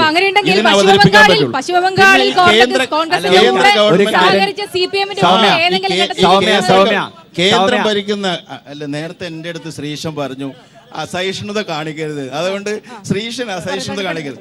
ഞാനൊരു വാക്ക് പറഞ്ഞ് മുഴുവനാക്കാം. ഞാൻ ഒരു വാക്ക് പറഞ്ഞ് നിർത്താം, വേറൊന്നുമില്ല. ഈ കേന്ദ്ര ഗവൺമെൻറ്റിനെ പറ്റിയൊക്കെ ഞങ്ങൾക്ക് എല്ലാവർക്കും ഒരേ അഭിപ്രായമാണ്. അത് നജീബിനും ഞങ്ങൾക്കൊക്കെ അതിൽ ഒരേ അഭിപ്രായമാണ്. ആ കേന്ദ്ര ഗവൺമെൻറ് നടപ്പിലാക്കിക്കൊണ്ടിരിക്കുന്നതെല്ലാം വളരെ മോശമായിട്ടുള്ള ഇന്ത്യയുടെ ബഹുസ്വരതയെ ചോദ്യം ചെയ്യുന്ന ഒരു നിലപാടിലാണ് കേന്ദ്ര ഗവൺമെൻറ്. അതിനെ ചെറുത്ത് തോൽപ്പിക്കുവാൻ കോൺഗ്രസ് ഉൾപ്പെടെയുള്ള മതേതര കക്ഷികളുടെ നേതൃത്വത്തിൽ ഒരു വലിയ മുന്നണി ആവശ്യമാണ്. ആ സഖ്യത്തിൻ്റെ ഒരു കേരളീയ മോഡലാണ് കേരളത്തിലെ ഐക്യമുന്നണി. അതുകൊണ്ട് ഐക്യമുന്നണി ജയിക്കേണ്ടത് ആവശ്യമാണ്. ഇപ്പൊ ഏതാണ്ട് മറുപടി പറയണേ ഞാനാണ്, നജീബ് അല്ല മറുപടി പറയേണ്ടത്. അല്ല, നജീബ് ഞാനാ മറുപടി പറയേണ്ടത്. ഇത് K N A Khader sir പറഞ്ഞ പോലെ തന്നെ നിങ്ങൾ ഇവിടെ കേരളത്തിൽ ഇവിടെ യു ഡി എഫിൽ മുസ്ലിം ലീഗും കോൺഗ്രസിന്റെ കൂടെ ബംഗാളിൽ CPM-ഉമാണ്. നിങ്ങൾ ഒന്നിച്ച് മത്സരിച്ചൂടെ രണ്ട് സ്ഥലത്തും? എന്തിനാ വേറെ വേറെ മത്സരിക്കുന്നത്? BJP ആണ് നിങ്ങൾക്ക് എതിർക്കപ്പെടേണ്ട പാർട്ടി. BJP ആണ് രണ്ട് സ്ഥലത്തും നിങ്ങൾക്ക് എതിർക്കപ്പെടേണ്ട പാർട്ടി. ഒന്നിച്ചൊന്നൂടെ. ഐ.ടിയോടാണ് മഞ്ചേരിയാണെന്നുള്ളതുകൊണ്ട് മഞ്ചേരി ഇപ്പോൾ നമുക്ക് ഒരു കോളേജിൻ്റെ ജനറൽ ആശുപത്രി ഉണ്ടോ എന്നുള്ളതാണ് പിന്നെ സംശയം. അതൊന്നും ക്ലിയർ ചെയ്തൊന്നും തിരക്കിടില്ല. അതുപോലെ പിന്നെ ഈ ജില്ലക്കകത്ത് ഒരുപാട് പുറകോട്ട് പോയി എന്ന അഭിപ്രായം പറഞ്ഞ പ്രതിപക്ഷ കക്ഷികളുണ്ട്. ആ പുറകോട്ട് പോകുന്നതിൽ അവർ ആരോപിക്കുന്നത് ഇവിടുത്തെ പ്രതിപക്ഷ കക്ഷികൾ ഇടതുപക്ഷമാണ്. ആ ഇടതുപക്ഷമാണ് പുറകോട്ട് പോകാൻ കാരണമായതുണ്ടെങ്കിൽ അതിൻ്റെ കാരണം എന്ന് പറഞ്ഞു. ഈ ജില്ല വികസനത്തിന്റെ കാര്യത്തിൽ ഒരുപാട് പുറകോട്ട് പോയി എന്ന് പ്രമേയം വെച്ച് പറഞ്ഞു പ്രതിപക്ഷ കക്ഷികൾ. ഇവിടെ ഈ പറഞ്ഞ ചോദ്യത്തിന്റെ ഒരു ഉത്തരത്തിലേക്ക് വരുമ്പോൾ, മഞ്ചേരിയിൽ മുമ്പ് ജില്ലാ ആശുപത്രിയാണ് ഉണ്ടായിരുന്നത്. ആ ജില്ലാ ആശുപത്രിയെ കൂടുതൽ സൗകര്യത്തോടുകൂടെ ജനറൽ ആശുപത്രിയാക്കി ഉയർത്തിയത് ഇടതുപക്ഷത്തിന്റെ കാലത്ത് ശ്രീമതി ടീച്ചറാണ്. എന്നാൽ അതിനുശേഷം ഇപ്പോൾ വന്ന ഈ UDF ഗവൺമെൻറ് ആ കാലഘട്ടത്തിൽ, ഇടതുപക്ഷത്തിൻ്റെ കാലഘട്ടത്തിൽ, സ്ത്രീകൾക്കും കുട്ടികൾക്കും വേണ്ടി മാത്രമായി ചികിത്സിക്കാൻ 5 നിലയുള്ളൊരു ബിൽഡിംഗ് ഇടതുപക്ഷത്തിൻ്റെ കാലഘട്ടത്തിൽ ഉണ്ടാക്കി. ഇപ്പോൾ മെഡിക്കൽ കോളേജായി പ്രഖ്യാപിച്ച് ഞാൻ നേരത്തെ പറഞ്ഞതുപോലെ ഒരു ബോർഡ് മാറ്റം മാത്രമാണ്. സ്ത്രീകൾക്കും കുട്ടികൾക്കും വേണ്ടി ഇടതുപക്ഷ മുന്നണിയുടെ കാലഘട്ടത്തിൽ ഉണ്ടാക്കിയ ബിൽഡിങ്ങിലാണ് ഇപ്പോൾ കോളേജ് പ്രവർത്തിക്കുന്നത്. ഇന്ന് നിങ്ങൾ മനസ്സിലാക്കേണ്ടത്, അവിടെ ഓപ്പറേഷൻ തിയേറ്റർ അടച്ചിട്ടിരിക്കുകയാണ്. അവിടെ ഡോക്ടർമാരില്ല. ജനറൽ ആശുപത്രിയുടെ കാലഘട്ടത്തിൽ ആയിരക്കണക്കിന് രോഗികൾക്ക് നൽകിയിരുന്ന ചികിത്സാ സൗകര്യം ഇന്നവിടെ കിട്ടുന്നില്ല. മലപ്പുറം ജില്ലയിൽ മലപ്പുറത്തുനിന്ന് ഒരു രോഗി അവിടെ ചെന്നാൽ മെഡിക്കൽ കോളേജിലേക്ക് റെഫർ ചെയ്യുകയാണ്. ഓപ്പറേഷൻ തിയേറ്ററില്ല, സ്കാനിങ് സൗകര്യമല്ല, എക്സ്റേ സൗകര്യമല്ല, സൂചിക്കോ മറ്റ് ഏറ്റവും പ്രാഥമികമായ മരുന്ന് സൗകര്യം പോലും ഇല്ലാത്ത വിധം ഇപ്പോൾ ജനറൽ ആശുപത്രിയല്ല, മെഡിക്കൽ കോളേജ് ആയതുമില്ല എന്ന നിലയിലാണ് അതിൻ്റെ സ്ഥിതി. ഇടതുപക്ഷം ഭരിച്ചപ്പോഴാണ് ഈ ജില്ലയിൽ എണ്ണപ്പെട്ട വികസനം ഉണ്ടായിട്ടുള്ളത്. ഞാൻ സൂചിപ്പിക്കുന്നത്, ഇവിടെ നമ്മുടെ ചമ്രവട്ടം പദ്ധതി ഇടതുപക്ഷത്തിൻ്റെ സംഭാവനയാണ്. അലിഗർ യൂണിവേഴ്സിറ്റിയുടെ ഓഫ് ക്യാമ്പസ് ഇടതുപക്ഷത്തിൻ്റെ സംഭാവനയാണ്.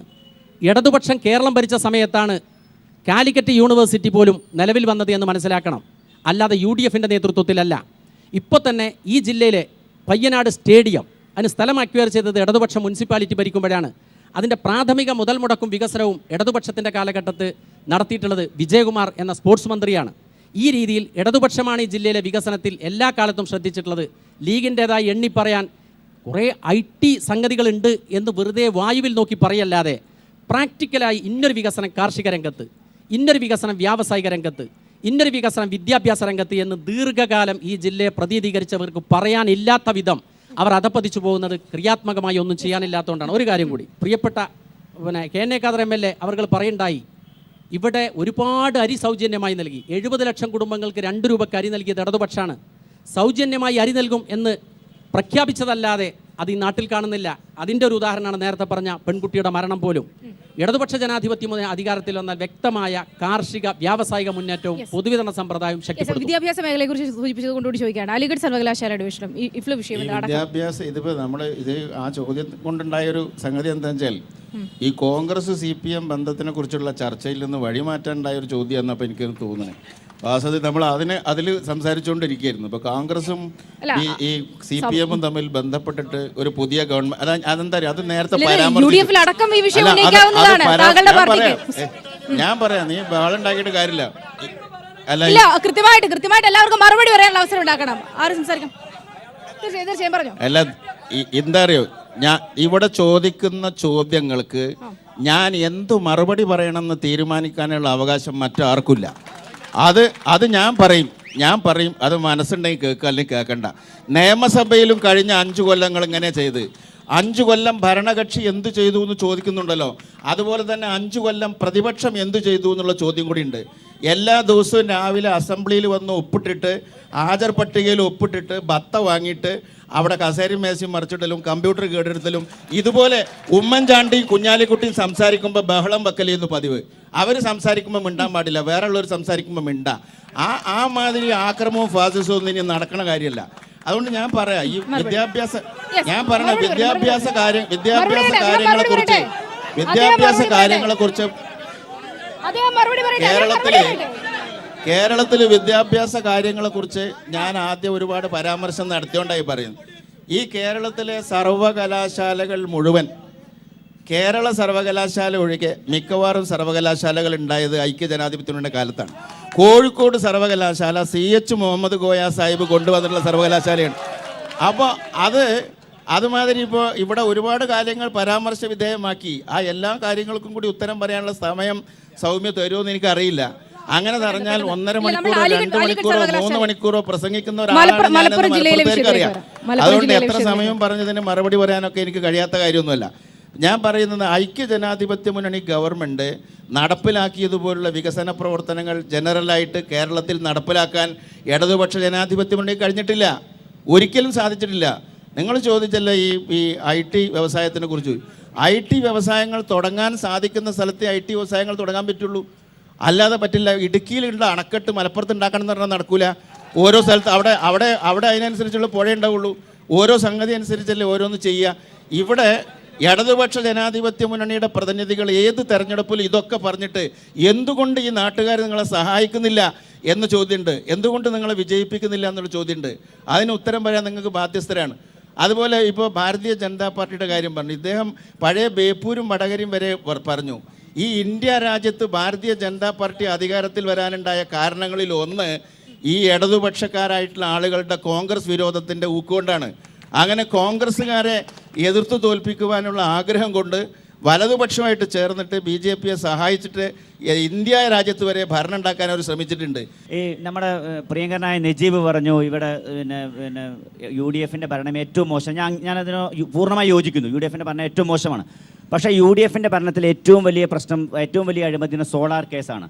ഈ സോളാർ കേസിൽ സരിത എസ് നായരെ കേരള രാഷ്ട്രീയത്തിലേക്കും കേരള ജനങ്ങളുടെ മനസ്സിലേക്കും ഇറക്കിക്കൊണ്ടുവന്നത് KB ഗണേഷ് കുമാറാണ്. ആ KB ഗണേഷ് കുമാറിന് സീറ്റ് കൊടുത്ത് പത്തനാപുരത്ത് ഇടതുപക്ഷ ജനാധിപത്യം മത്സരിക്കുകയാണ്. മറ്റൊന്ന് KM മാണിയാണ് ഏറ്റവും വലിയ കോഴവീരെന്നും KM മാണിയുടെ വീട്ടിൽ നോട്ടെണ്ണ മിഷൻ ഉണ്ട് എന്നും പറഞ്ഞ് ഏറ്റവും ബഹളം ഉണ്ടാക്കിയ ആളുകൾ KM മാണിക്ക് നോട്ടെണ്ണിയ ആന്റണി രാജുവും അങ്ങനെ പറഞ്ഞ നേതാക്കന്മാരും ഫ്രാൻസിസ് ജോർജൊക്കെ ഇന്ന് ഇടതുപക്ഷത്തിൻ്റെ കൂടെയുള്ളത്. അപ്പോൾ ഈ രണ്ട് മുന്നണികൾ ഒന്നാണ്. ഈ വെറുതെ ഈ കെട്ടിപ്പിടിച്ച് സമരം ചെയ്യുന്ന പരിപാടി ഇവർക്ക്. ഒറ്റ ചോദ്യം, നിങ്ങളെ മണ്ഡലത്തിന് തൊട്ടടുത്ത് നിങ്ങൾ അവകാശവാദം ഉന്നയിച്ചു, ഇപ്പുറത്ത് കാലിക്കറ്റ് എയർപോർട്ട് അല്ലേ, അതിലേക്ക് ഭൂമി എടുത്ത് കൊടുക്കാൻ വേണ്ടി കേന്ദ്ര സർക്കാരിന് ചീഫ് മിനിസ്റ്റർക്ക് കത്ത് വന്നു. ആ കത്ത് പൂത്തി വെച്ച് കേരള സർക്കാർ താഴ്ത്തി വെച്ചിട്ട് മിണ്ടാതിരുന്ന് ഇന്ന് അവിടെ ഭൂമി ഇല്ലാത്തതുകൊണ്ട് എയർബക്സ് വിമാനങ്ങളൊന്നും ഇറങ്ങാൻ പറ്റാത്ത സ്ഥിതിയിലാണുള്ളത്. ആ എയർപോർട്ട് പൂട്ടിക്കാനുള്ള പരിപാടിയാണോ നിങ്ങൾ ചെയ്യുന്നത്? നിങ്ങൾ തൊട്ടപ്പുറത്തെ മണ്ഡലാണ് 5 വർഷം. അപ്പൊ കഥ 5.25 മന്ത്രിമാരുണ്ടായി നിങ്ങൾക്ക് ഈ മലപ്പുറം ജില്ലക്ക്. 5.25 മന്ത്രിമാര്, 1, 2, 3 അല്ല, 5 കേരള മന്ത്രിമാരും 3 കേന്ദ്രമന്ത്രിയും. ഈ അമീന് 3 കൊല്ലത്തെ ചാൻസും. എന്നിട്ട് പോലും നിങ്ങൾക്ക് നേരെയാക്കാൻ കഴിഞ്ഞില്ല. എന്ത് അവകാശവാദങ്ങൾ ഉന്നയിച്ചത്? അല്ല, എയർപോർട്ടിന് സ്ഥലം എടുക്കാൻ വേണ്ടിയിട്ടേ ഒരുപാട് ശ്രമം നടത്തി. ആ പ്രദേശത്തുള്ള മാർക്സിസ്റ്റ് പാർട്ടി സമ്മതിക്കാത്തതുകൊണ്ടാണ് അവിടെ ഭൂമി എടുക്കാത്തത്. എയർപോർട്ടിൻ്റെ സമീപത്ത് താമസിക്കുന്ന ആളുകളിൽ നിന്ന് ഭൂമി അക്വയർ ചെയ്യുമ്പോൾ ആ ഭൂമി നഷ്ടപ്പെടുന്ന ആളുകൾക്ക്, അതിവിടെ ഇരിക്കുന്ന ആളുകളാണെങ്കിൽ അവനവൻ്റേതുപോലെ ഒന്ന് ആലോചിക്കണം. ആ ഭൂമി അക്വയർ ചെയ്യുന്ന ആളുകൾക്ക് അർഹമായ നഷ്ടപരിഹാരവും പുനരധിവാസവും ഉറപ്പാക്കിയിട്ട് വേണം, അവർക്ക് സംരക്ഷണം കൊടുത്തിട്ട് വേണം ഭൂമി ഏറ്റെടുക്കാൻ. അല്ലാതെ അത്തരം ജനങ്ങളെ ആകെ തുടച്ചു മാറ്റി അവിടെ നിന്ന് ഭൂമി ഏറ്റെടുക്കുന്നതിനെയാണ് മാർക്സിസ്റ്റ് പാർട്ടി വിമർശിച്ചത്. വികസനം കൊണ്ടുവരുന്നതിന് വേണ്ടി ഭൂമി ഏറ്റെടുക്കാം, പക്ഷേ ഒഴിപ്പിക്കപ്പെടുന്നവർക്ക് അർഹമായ ആനുകൂല്യങ്ങളും നഷ്ടപരിഹാരം കൊടുക്കണം. അത് ചെയ്യുന്നില്ല. മനസ്സിലാക്കേണ്ട ഒരു കാര്യം പറയാം. ഇപ്പോൾ കരിപ്പൂർ എയർപോർട്ടിൽ പ്രധാനപ്പെട്ട ഒരു വിമാനങ്ങളും ഇറങ്ങുന്നില്ല. കരിപ്പൂർ എയർപോർട്ടിൽ നിന്ന് പുറപ്പെടുന്ന എല്ലാ സൗകര്യങ്ങളും ഇപ്പോൾ നെടുമ്പാശ്ശേരിയിലാണ്. ഇവിടുന്ന് ലോ ഫ്ലോർ AC ബസ്സിൽ ആളുകൾ അങ്ങോട്ട് കൊണ്ടുപോവാണ്. ഇവിടെ ഇടതുപക്ഷ ജനാധിപത്യ ലീഗ് ഇതുവരെ ഭരിച്ചിട്ട് ചിന്തിക്കാത്തൊരു കാര്യം, ഇടതുപക്ഷ ജനാധിപത്യ മുന്നണിയാണ് ഹജ്ജിന് പോകുന്ന ആളുകൾക്ക് വിശ്രമിക്കാൻ ഒരു ഹജ്ജ് ഹൗസ് കരിപ്പൂർ എയർപോർട്ടിൻ്റെ സമീപത്ത് സ്ഥാപിച്ചത്. അത് ഉദ്ഘാടനം ചെയ്തത് VS അച്യുതാനന്ദനും അധ്യക്ഷം വഹിച്ചത് പാലോളി മുഹമ്മദ് കുട്ടിയുമാണ്. അതിപ്പോൾ ഇവരുടെ ഭരണത്തിൽ കല്യാണ മണ്ഡപമാക്കിയിരിക്കുകയാണ്. മനസ്സിലാക്കണം. എന്ന് വെച്ചാൽ എയർപോർട്ടിനെ അവികസിതമായ ഒരവസ്ഥയിലേക്ക് തള്ളിയിടുകയാണ് ഇവർ ചെയ്തിട്ടുള്ളത്. ഈ പറയുന്ന വികസനത്തിൻ്റെ 7 അയലത്ത് വരാൻ സാധിച്ചില്ലെങ്കിലും ഞങ്ങൾക്കായി വോട്ട് തരാൻ ആളുണ്ട് എന്നതാണ് ലീഗിൻ്റെ അഹങ്കാരം. പക്ഷേ ആ അഹങ്കാരത്തിന് ഈ ജനങ്ങൾ മറുപടി കൊടുത്തിട്ടുണ്ട്. 96-ൽ അംസാക്ക ജയിച്ച തെരഞ്ഞെടുപ്പിൽ അതിൻ്റെ എല്ലാം ഏറ്റവും ഉജ്ജ്വലമായ മുന്നേറ്റമാകും ഈ തെരഞ്ഞെടുപ്പ്. ഒരു കാര്യം കൂടി നേരത്തെ ശ്രീപ്രകാശ് പറയണ്ടായി, ഞാൻ ചോദിക്കട്ടെ. ശ്രീപ്രകാശ് ഒരു കാര്യം പറയണ്ടായി, ഞാൻ പറയാം. അയ്യോ, സരിതാ നായരുമായി ബന്ധപ്പെട്ട കാര്യത്തിൽ LDFനെ കുറ്റപ്പെടുത്താനാണ് ശ്രീപ്രകാശിന് താല്പര്യം. എന്ന് വെച്ചാൽ സരിതാ നായരുടെ ഡയറിയിൽ ഡസന് മേൽ പേരുള്ള മന്ത്രിമാരും MP-മാരും MLA-മാരും ഉള്ളത് വിമർശിക്കാൻ ശ്രീപ്രകാശിന് അതല്ല നാവ് പറഞ്ഞത്. പൊങ്ങാത്തത്. അതിന് ഞാൻ പറയട്ടെ. നജീബ് തെറ്റിദ്ധരിപ്പിക്കുകയാണ്. നിങ്ങളും UDF ഉം LDF ഉം ഒരേപോലെയാണെന്ന് പറഞ്ഞത്. LDF അത് പറയണമെങ്കിൽ അതിന് ആത്മാർത്ഥമായിട്ടല്ല LDF പറയുന്നത്. നിങ്ങൾക്ക് ഈ വിഷയത്തിൽ ആത്മാർത്ഥതയില്ല, അതാണ് ഞാൻ സൂചിപ്പിച്ചത്. ഞാൻ അവരാരും സംസാരിക്കുമ്പോൾ ഇടപെടാറില്ലല്ലോ, അതുകൊണ്ട് ഞാൻ ചോദിക്കണം അതിനെന്തിനാണ് അവസരം കാര്യങ്ങൾ കിട്ടുമ്പോൾ പറയട്ടെ. സംസാരിക്കുമ്പോൾ ആ വിഷയം തെറ്റിക്കുകയാണ്. ഞാൻ ചോദിക്കണത് സരിതാ നായരുടെ ഡയറിയിലെ വലിയവന്മാരുടെ പേരുകളാൽ അപമാനിതമായി നിൽക്കുന്ന കോൺഗ്രസിനെ പറ്റി പറയാതെ LDF-നെതിരെ പറയാനുള്ള ആവേശം കോലീബി സഖ്യത്തിന്റെ ആ ഊറ്റം ഉള്ളിലുള്ളത് കൊണ്ടാണ്. ഒരു കാര്യം മനസ്സിലാക്കണം, ഒരൊറ്റ കാര്യം പറയാം. KB ഗണേഷ് കുമാറിന്റെ പാർട്ടി ഇടതുപക്ഷ കക്ഷിയിൽപ്പെട്ടതല്ല. പക്ഷേ UDF-മായി പിണങ്ങി വന്ന ഒരു കക്ഷി എന്നുള്ള നിലയിൽ അവരുമായി തെരഞ്ഞെടുപ്പ് ധാരണയുണ്ട്. പക്ഷേ KB ഗണേഷ് കുമാറിന്റെ പേരല്ല സരിതാ നായരുടെ ലിസ്റ്റിലുള്ളത്. സരിതാ നായരുടെ ലിസ്റ്റിൽപ്പെട്ട പാർട്ടി നേതാക്കന്മാർ അതിലും വലുതാണ്. അവരുടെ പേരുകളുള്ളവർ പോലും ഇന്ന് സ്ഥാനാർത്ഥികളാണ്. അവർ മത്സരിക്കണ്ട എന്ന് പറയാണ്. അപ്പോൾ എന്ന് വെച്ചാൽ ഈ കരിപ്പൂർ എയർപോർട്ടിൻ്റെ വിഷയത്തിൽ സ്ഥലം ഏറ്റെടുക്കുന്നതിന് വേണ്ടി കഠിനമായ ശ്രമം ഈ ഗവൺമെൻറ് നടത്തിയിട്ടുണ്ട്. അതിൽ ആ പ്രദേശത്തുള്ള ആളുകൾക്ക് എന്താണോ ആവശ്യം ആ ആവശ്യം മുഴുവൻ അംഗീകരിച്ചു കൊടുക്കാമെന്നും സ്ഥലം അവർക്ക് പോയാൽ പകരം സ്ഥലം കൊടുക്കാമെന്നും വീട് പോയവർക്ക് ആ വീട് പൊളിച്ചുകൊണ്ടായ വേറെ വീടുണ്ടാക്കി കൊടുക്കാമെന്നും ഒരുപാട് പാക്കേജ് അവരുടെ മുമ്പിൽ വെച്ചിട്ടുണ്ട്. ആ പ്രദേശത്തുള്ള എയർപോർട്ട് ആക്ഷൻ കമ്മിറ്റി കമ്മ്യൂണിസ്റ്റുകാരും കോൺഗ്രസ്സുകാരും ലീഗും ഒന്നും വ്യത്യാസമില്ലാതെ ആ നാട്ടിലെ ആളുകൾ ചേർന്നൊരു ആക്ഷൻ കമ്മിറ്റി ഉണ്ട്. ആ ആക്ഷൻ കമ്മിറ്റി എന്തായാലും സ്ഥലം എടുക്കാൻ സമ്മതിക്കില്ല എന്നുള്ള മട്ടിൽ നിൽക്കുകയാണ്. അതിൽ തീരുമാനം ശരിക്കും എടുക്കേണ്ടത് കമ്മ്യൂണിസ്റ്റ് പാർട്ടിയും മുസ്ലിം ലീഗും കോൺഗ്രസും BJP-യും അതിൻ്റെ ജില്ലാ തലത്തിലുള്ള നേതാക്കന്മാർ ആ സ്ഥലം എടുക്കണോ വേണ്ടതെന്ന് തീരുമാനിച്ചെങ്കിലേ അവരുടെ താഴെക്കടയിലുള്ള ആളുകളെ പറഞ്ഞ് മനസ്സിലാക്കാൻ പറ്റുള്ളൂ. UDF-ന്റെ മദ്യനയം വ്യക്തമാണ്. ആ മദ്യനയം പ്രഖ്യാപിച്ചത് മുതൽ നിലവിൽ ഉപയോഗിക്കുന്നതിനെക്കാട്ടി 4 കോടിയിലധികം ബോട്ടിൽ മദ്യമാണ് കേരള ജനത കുടിച്ചിട്ടുള്ളത്. ഇത്തരത്തിലുള്ള മദ്യനയമായിരിക്കുമോ LDF എന്നാൽ ഉണ്ടാവുക? ഇടതുപക്ഷത്തിൻ്റെ മദ്യനയത്തിൽ ഒരു സംശയവും വേണ്ട. മുമ്പ് ആന്റണി ചാരായം നിരോധിച്ചതിന് ശേഷം ആ ചാരായ ഷോപ്പുകൾ ഇടതുപക്ഷ ജനാധിപത്യ മുന്നണി തുറന്നിട്ടില്ല. അബ്കാരി ആക്ടിൽ ഭേദഗതി വരുത്തിയത് ഇടതുപക്ഷമാണ്. ആ അബ്കാരി ആക്ടിൽ ശിവദാസ മേനോൻ മന്ത്രിയായിരിക്കുന്ന സമയത്താണ് ഭേദഗതി വരുത്തിയത്. 1 ലിറ്റർ വ്യാജ ചാരായം കൈവശം വെക്കുന്ന ആൾക്ക് 10 വർഷം തടവും 2 ലക്ഷം രൂപ പിഴയും സെഷൻസ് കോടതി ട്രയൽ ചെയ്യണം എന്നുള്ള രീതിയിൽ ഭേദഗതി വരുത്തി കർശനമാക്കിയതാണ് ഇടതുപക്ഷ ജനാധിപത്യ മുന്നണി. പൂട്ടിയ ബാറുകൾ ബാർ എന്നുള്ള നിലയിൽ തുറക്കില്ല എന്ന് പ്രഖ്യാപിച്ചിട്ടുണ്ട്. തീർച്ചയായിട്ടും മദ്യത്തിൻ്റെ ഉപഭോഗം കുറക്കും എന്ന് തീരുമാനിച്ചിട്ടുണ്ട്. മദ്യത്തിൻ്റെ ഉപഭോഗം കുറക്കത്തക്ക വിധത്തിൽ സാക്ഷരതാ യജ്ഞം പോലെ നല്ലൊരു അവബോധം മദ്യവർജനത്തിന് വേണ്ടി നടത്തുമെന്ന് പറയുന്ന കൃത്യമായ നയം CPIM-നും ഇടതുപക്ഷ പാർട്ടികൾക്കുണ്ട്. മറിച്ച് നാട്ടുകാരെ പറ്റിക്കുന്ന ഇപ്പോൾ ഒരു കാര്യം കൂടെ പറയട്ടെ ഞാൻ. വിജയ് മല്യക്ക് 20 ഏക്കർ സ്ഥലം മദ്യോൽപാദനത്തിന് വേണ്ടി 200 കോടി വരുന്ന സ്ഥലം 14 കോടിക്ക് കച്ചവടമാക്കിയവരാണ് മദ്യവിരുദ്ധതയെ പ്രസംഗിക്കുന്നത്. പുതിയ 5 ബാർ തുറന്നു. ഒന്നിപ്പോൾ തുറക്കാൻ വേണ്ടിയിട്ട് എക്സൈസ് ഡിപ്പാർട്ട്മെൻറ്റിൻ്റെ കസ്റ്റഡിയിലുണ്ട് ഒരു ബാർ. ഈ മദ്യനയം പൂർണ്ണമായി നിരോധിക്കുമെന്ന് പറഞ്ഞവർ 5 ബാറുകൾക്ക് ലൈസൻസ് കൊടുക്കുന്നു. ഇവിടുത്തെ സാധാരണക്കാർക്കറിയോ, ഈ ബീവറേജസ് ഔട്ട്ലെറ്റുകളിൽ മുമ്പ് ഗ്ലാസുകളിൽ പെഗ് കഴിച്ചിരുന്ന ആളുകൾ ഇപ്പോൾ കുപ്പിക്കണക്കിന് മോന്താണ്. എല്ലാ ബീവറേജസ് ഔട്ട്ലെറ്റ് മലപ്പുറത്തുണ്ടല്ലോ, ഇവിടെ ഉണ്ട്, ഇറക്കത്തിൽ മഞ്ചേരിയിലുണ്ട്. അവിടെയൊക്കെ നീണ്ട ക്യൂ ആണ്, തീവണ്ടി പോലെ. ലീഗ് പല ഘട്ടത്തിലും UDF യോഗങ്ങളിൽ അടക്കം ഈ വിഷയത്തിൽ കടുത്ത നിലപാട് എടുത്തിട്ടുള്ളതായി തന്നെ ഇതിനോടകം തന്നെ കാര്യങ്ങൾ. സമ്പൂർണ്ണ മദ്യനിരോധനം നടപ്പിലാക്കുക എന്നുള്ളതാണ് മുസ്ലിം ലീഗിൻ്റെ പ്രഖ്യാപിത നയം. പക്ഷേ ഐക്യജനാധിപത്യ മുന്നണിയുടെ നയം ഘട്ടം ഘട്ടമായി മദ്യനിരോധനത്തിലേക്ക് കൊണ്ടെത്തിക്കുക എന്നാണ്. അതുകൊണ്ട് മുഖ്യമന്ത്രി AK ആൻ്റണി ചാരായം നിരോധിച്ചു. അത് കഴിഞ്ഞ് ഈ ഗവൺമെൻറ് വന്നപ്പോൾ 700-ലധികം ബാറുകൾ അടച്ചുപൂട്ടി. 5 സ്റ്റാറിനല്ലാണ്ട് 5 സ്റ്റാറിൻ്റെ ഇത് തീരുമാനിക്കുന്നതിൽ സ്റ്റേറ്റ് ഗവൺമെൻറ്റിന് മാത്രമല്ല അധികാരമുള്ളത്, 5 സ്റ്റാറിൻ്റെ അതിന് മാത്രമേ ലൈസൻസ് കൊടുക്കുള്ളൂ എന്ന് പറഞ്ഞു. ഇപ്പോൾ ഇനി മേലാൽ 4 സ്റ്റാറും 3 സ്റ്റാറും ഒക്കെ 5 സ്റ്റാർ ആക്കി ലൈസൻസിന് ശ്രമിച്ചാലും അവർക്ക് ലൈസൻസ് കൊടുക്കില്ല എന്നുള്ളതാണ് ഇടപെടരുത് ഐക്യജനാധിപത്യ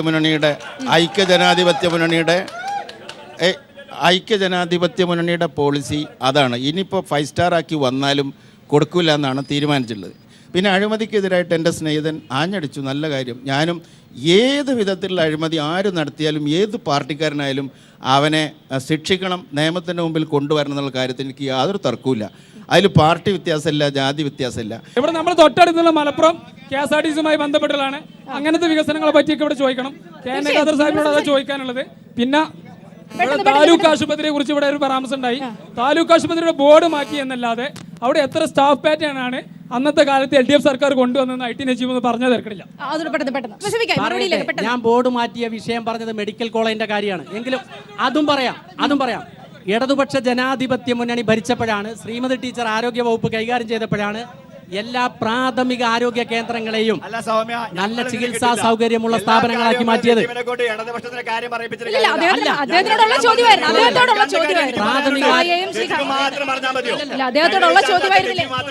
നമുക്ക് മലപ്പുറം ജില്ലയിലെ വിഷയമല്ലേ, ചോദ്യം നജീബിനോടായിരുന്നു സാർ. ചോദ്യം എന്നോടല്ലേ? ചോദ്യം എന്നോടാണ്. അദ്ദേഹം മറുപടി പറയട്ടെ സാർ. അദ്ദേഹം മറുപടി പറയട്ടെ. കുറച്ച് ആളുകളെ കൂട്ടി നജീബിനോട് 10,000 ഇല്ല, അദ്ദേഹം മറുപടി പറയട്ടെ. അതിലേക്ക് ചോദ്യം വരാം. അദ്ദേഹം മറുപടി പറയട്ടെ. അതിലേക്ക് ശേഷം വരുന്നുണ്ടല്ലോ. അതിനുശേഷം വരുന്നുണ്ടല്ലോ. തൊട്ട് മുമ്പ് സാധാരണ പറഞ്ഞില്ലേ? ഇല്ല, ഒരു വലിയ വിഷയം ഉള്ളത്. നമുക്ക് മലപ്പുറത്തെ വിഷയങ്ങൾ ചർച്ച ചെയ്യട്ടെ. നമുക്ക് മലപ്പുറത്തെ കുറിച്ച് സംസാരിക്കണ്ടേ?